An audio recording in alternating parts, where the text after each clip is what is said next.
This is a drop-in 1992 JDM Gen 2 3S GDE intake manifold, and I am giving it away.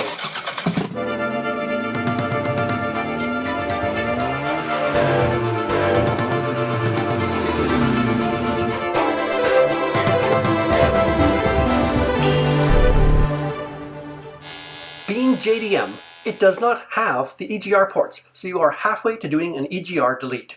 All you would need is to block off the EGR location on the head for a cleaner look. When we coated Gandalf's custom 5S GTE TVIS manifold, we went for a whitish gold. Very even coloration, you could say demure gold, if there is such a thing. For this OEM JDM intake manifold, we are going to go for the opposite of that. It's going to be bold, obnoxious gold, tarnished, treasure gold, dragon horde gold. It's going to have color variation from lighter gold all the way to downright ruddy, jealous gold. Who says I can't talk and sandblast at the same time? The purpose of this contest is simply to introduce more people to my YouTube channel and build my subscribers. You don't have to buy anything, and I'll even cover the shipping.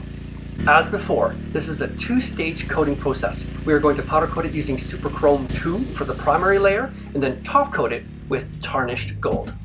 And then we are going to give it away. Did I say that already? After the surface is blasted clean, it's pressure washed to make sure no grit, oil, or residue are hiding anywhere inside. All this noise and commotion and talk of gold seems to have attracted a small audience. Next, it is baked to dry it and burn off anything still left on the surface. Time to mask off our mounting surfaces and vacuum ports using high temp tape. Mount it to the powder coating stand, wipe it all down well with denatured alcohol, pass over it with a propane torch to get the last of the lint, and then we are ready to apply the chrome layer. As with Gandalf's manifold, we focused on the nooks and crannies first. They are known as Faraday cage areas, which are areas that don't quite attract powder as easily, or just hard to reach.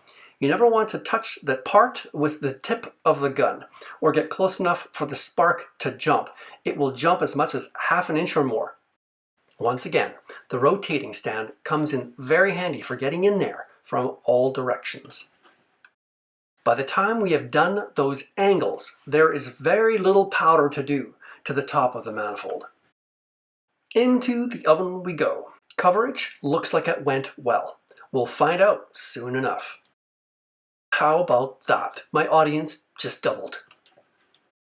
The transformation is always cool to watch. Things really begin to change above 200 degrees Fahrenheit, and we fully cure when all areas have reached 400 degrees Fahrenheit for 12 minutes or so. Turned out nicely. Cast aluminum can be tricky because of porosity and impurities, and sometimes prolonged saturation with oil, etc. Apparently good enough for a date night. And now to go for the gold powder layer. Same strategy as before, the harder to reach areas first. Regarding the lettering, some of you may be wondering what I'm planning to do. Gandalf's manifold doesn't have any lettering. And for the valve cover, which was a pretty cool adventure, check out the video if you get a chance, we went to great trouble to isolate the letters in a different powder color. For this lettering, however, there really isn't, in my opinion, anything too special about the manifold letter. You know, ceramic power, etc. So I'm not going to isolate these letters, but rather use them as a way to draw more attention to the gold color, increase the tarnish look, make it look worn from a lot of touching, create some color differential. Pirate treasure patina! That's what I'm trying to say.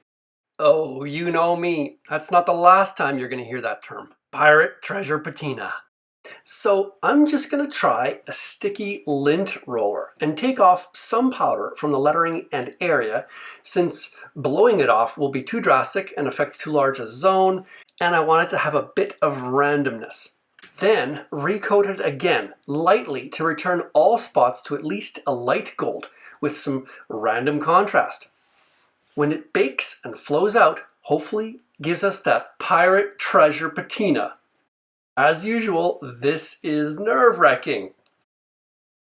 Bake it up and drum roll. That's what I'm talking about. The gold changes depending on what angle you're viewing it from. The patina came out well on the top. There's some jealous gold, ruddy gold right beside it where the throttle body mounts up. The sides of the runners are a bit lighter for contrast. And the best indicator of all, the gallery is full. Okay, maybe they're sleeping.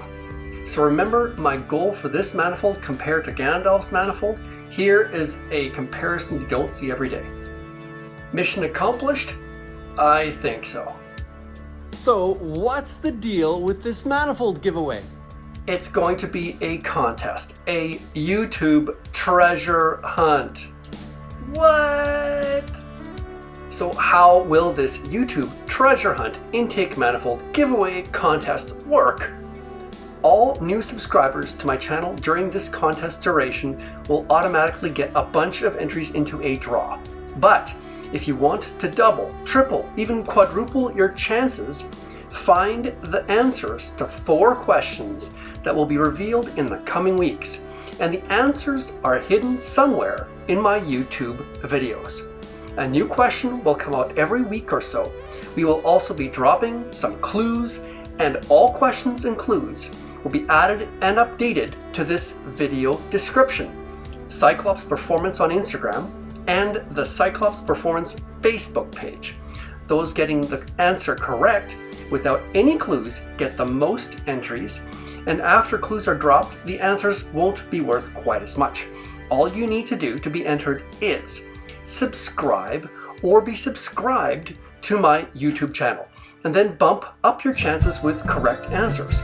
There will be additional entries if you also follow me, Cyclops Performance, on Instagram, or a few other ways, so stay tuned and check back to this video description as the treasure hunt questions come out and other details or bonus entries are revealed.